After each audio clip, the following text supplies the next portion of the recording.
How to uninstall and delete apps on Android.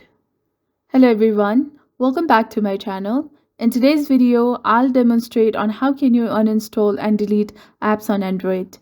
In order to remove an app from your Android smartphone, follow these steps. Swipe up on your home screen to reveal all of your apps. Find the app you want to delete. Hold down the app icon to reveal a pop-up menu. Tap OK to confirm that you want to delete the app. If you select an app that came built in your device, you might not have the option to uninstall. Instead, you'll see a disable button.